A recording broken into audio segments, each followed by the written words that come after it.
So it's time to go and check the tanks. Here goes.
Check out this view.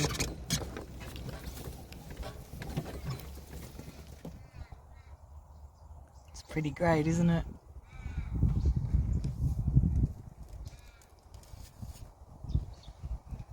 It's tough. It's really dry. We haven't had any rain for months. We had a little tiny bit on, I think, about the 7th of this month, but I mean, you know, I think it was a mil.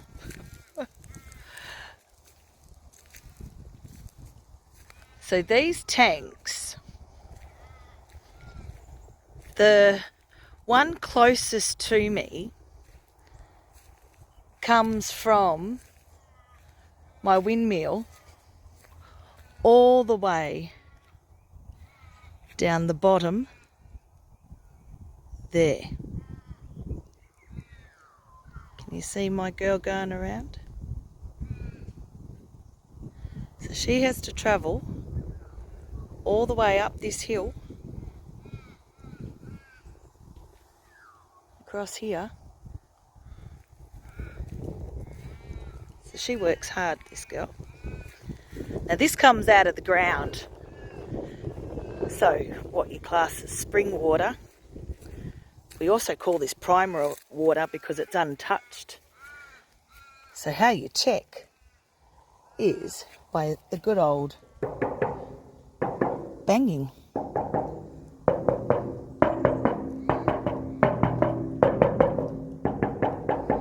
I think she's about here, which is only 4 reams up. 1, 2, 3, 4. So on the scale of things, it's not much water. I'm pretty sure my windmill is broken and not working properly. So I have had the man out, but I'm actually going to try a new man, a local man out. Now this tank is my drinking water, and this comes from down here near my house. Can you see that big tank? That's cement, and that's right next to my house. Now that is fed by the roof of my house.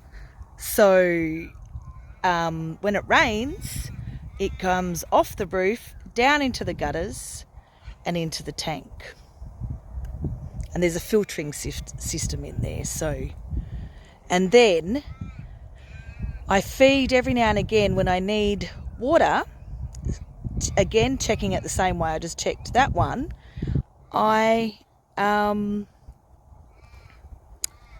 There's a pump down there, and I turn that on, and then that comes up this black pipe here and sends it to my tank. Now this baby, she is about 1/4 full as well. actually. She's 1, 2, 3, 4, 5, 6, 7 reams up. So she's here. So, and I just actually had a leak in the pipe that went from the tank not far from the house. So I've just had the plumber this morning come and fix that, and I was about to turn the pump on before I came up here to check it, but there was a party of ants doing a dance around there, and they wanted me to join in, and I just wouldn't be a part of it. So once they settle down, I'll turn it on. As you can see, I've got 1/4 of a tank, so I've got plenty of water. So this is what we call the scarp. This is the highest point of my property. And any Australian knows that you don't go walking in a scarp in summer, because we have a lot of reptiles in our bush, and they don't really like us, but they scare the crap out of you. So, but I can tell you now, come winter, it is just one of my favourite parts. Now, my property actually goes back for another good 100 metres into that scarp, and then down. Do you see this? This is the kangaroo trail, and there's one. We have a fence from next doors. This was put in by the previous owners of this property because they used to care for injured abandoned joeys. You know, the mother had been killed, by a car or a shooting or something. So they built this fence so the kangaroos can come straight from the scarp. This goes back kilometres. This is actually wild bush back up there. So, we get lots and lots of kangaroos. And they come through the fence, and then they've made this trail down my property, because you have to remember kangaroos come out at night time. This is Mr. Charlie. Charlie still hasn't quite not to chase the kangaroos. He's getting much better, but he could be better about it, couldn't he, Mr. Charlie? Now this trail, I don't know if you can quite see it now because we're going into the grass, but see, this is the kangaroos digging the roots again. And as I said, I really do think they get food and a bit of lubrication, a little bit of moisture from the root. So can you see the kangaroo trail?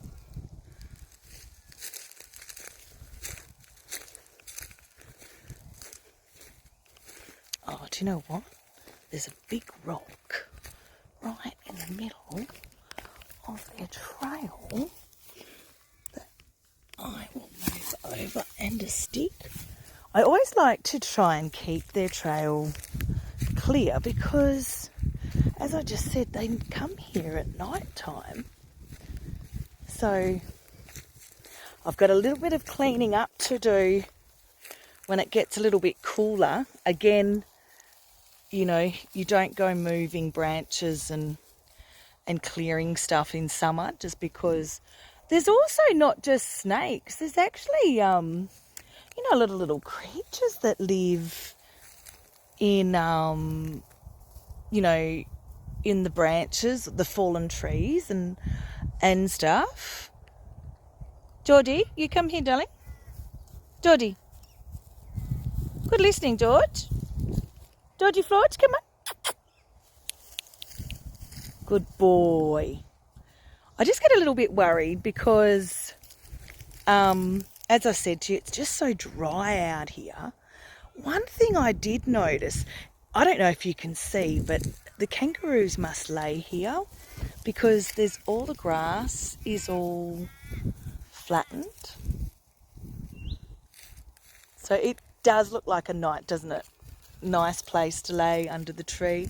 I'm going to clean all these up in winter. I'm going to chop all these low hanging branches down and use it as mulch because this ground is really dry, and it just needs some loving. Like, you know, it just shouldn't be this barren. I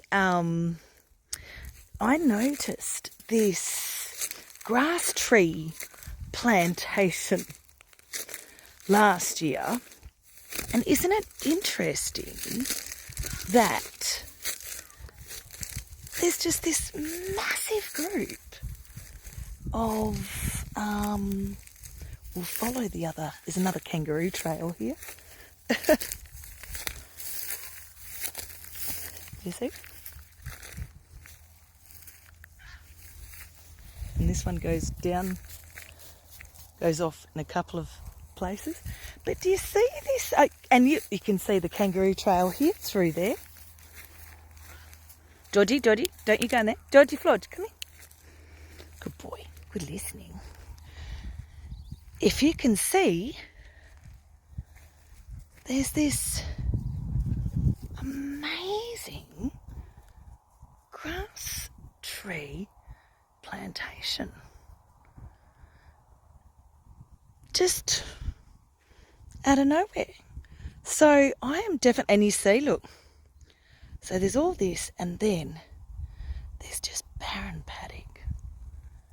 And that barren paddock, that's where our trouble lays, because it's so dry that it's just not offering anything. So that is definitely something I am excited to change. And then, as I said, you can see it going up into the beautiful scarp. But even the scarp is looking quite dry and stuff. So I'm definitely going to be planting more flowers and trees and all sorts of things. That I'm loving these kangaroos. I'm following a kangaroo trail, so just so you know, I'm not walking in this deep grass, and I love it because they've got these T-junctions as well. Look, Charlie's at one too. It is just amazing. I mow the paddocks, and I've just been mowing them in circles, and gosh, I'm amazed at how good the grass is going back. So, as I said in my dam video, that I am just trying everything.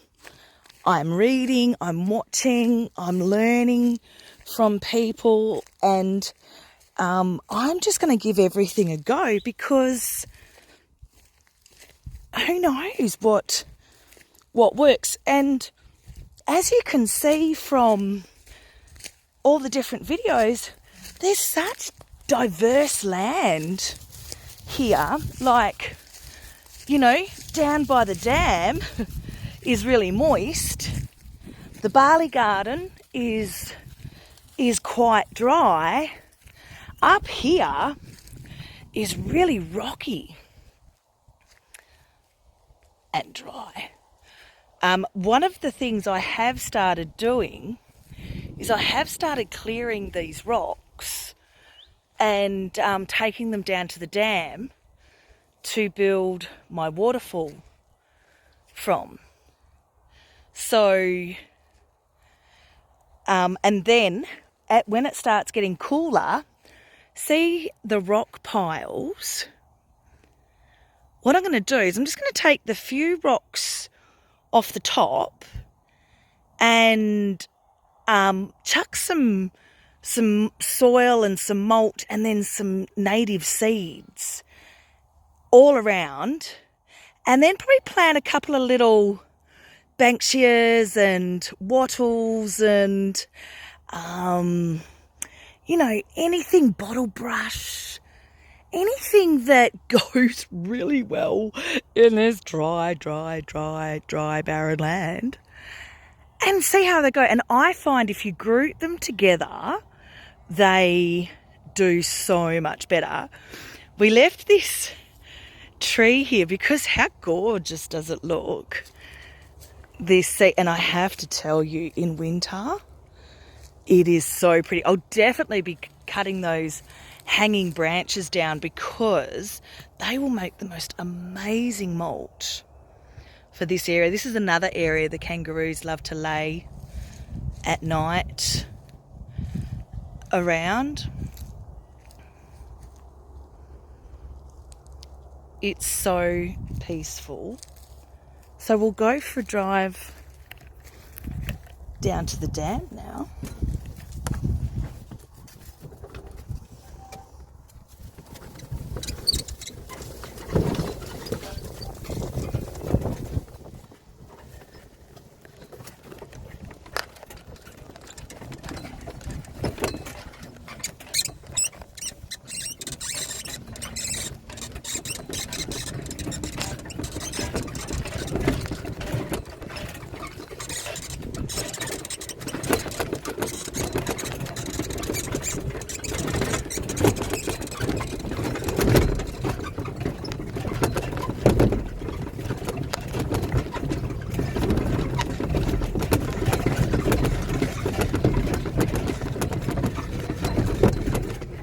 Another rock formation that I am going to chuck some soil around and some seeds and just see how it goes. This is the Pammy little cluster that I made here. Again, I have no idea if this is going to work, but it cost me nothing. One of our problems here on this land has been Patterson's curse. Patterson's curse was introduced by the Europeans to feed the sheep through drought, and because it would grow through anything, and it took over, it just kept coming back, and apparently it seeds for 7 years. So my way of playing with this little creature is, again, with natives. So what I did is I pulled out all the Patterson's curse, and then I put native seeds in, and then I covered it with rocks and twigs and leaves and bark and all sorts of stuff to keep it nice and warm and stuff. And then I saw this thing where he just put a row of sticks down, and that just slowed the water down. One of the things I'm trying to do is keep the moisture on my land as long as I possibly can. So again, this is just a trial.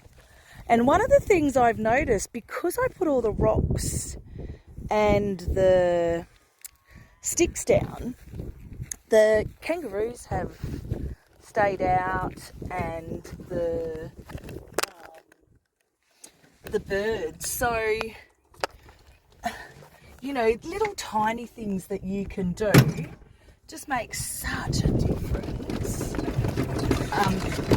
This is my next one I'm going to do like that. So this is what the Patterson's curse looks like.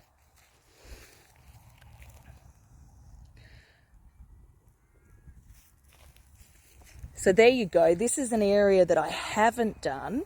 Now this isn't it interesting, right? Everything's dead. Like dry. And then this bloomin' Patterson's curse is coming up. So my plan is I pull this up, and then when you pull it up, you end up with a little drainage hole. So I mixed a whole heap of native seeds together, And then I put them down with the rocks and the sticks and the, and see how she goes. And as I said, like, they're saying, oh, you're not going to get rid of the Patterson's curse because it lasts 7 years. Isn't it interesting? Curse 7 years, right?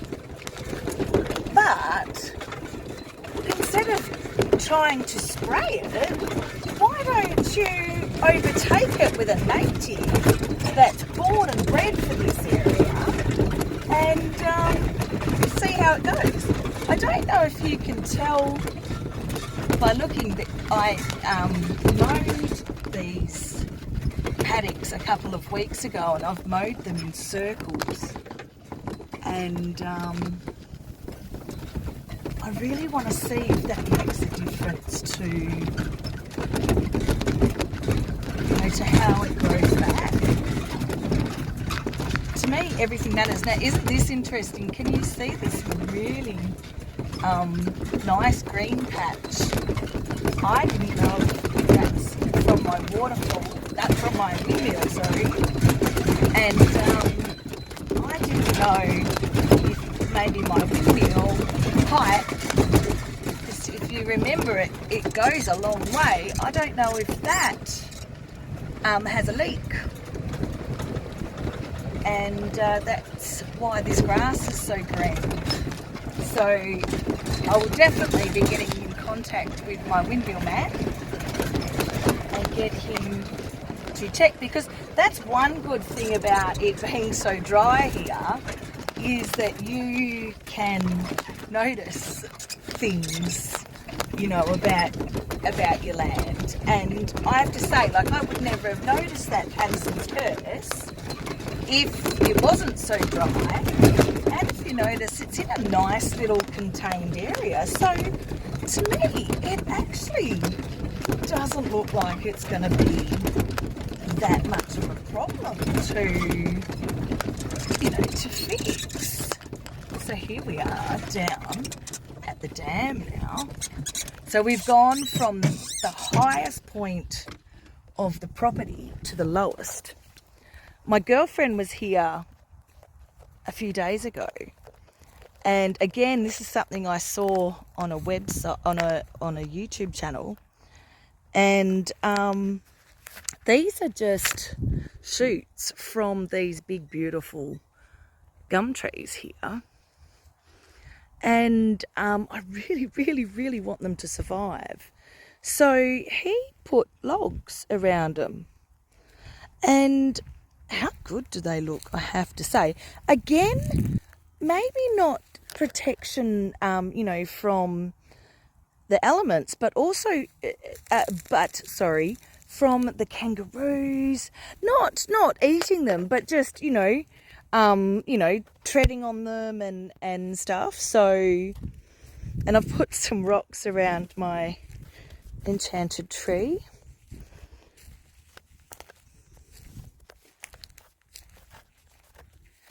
And then our beautiful dam.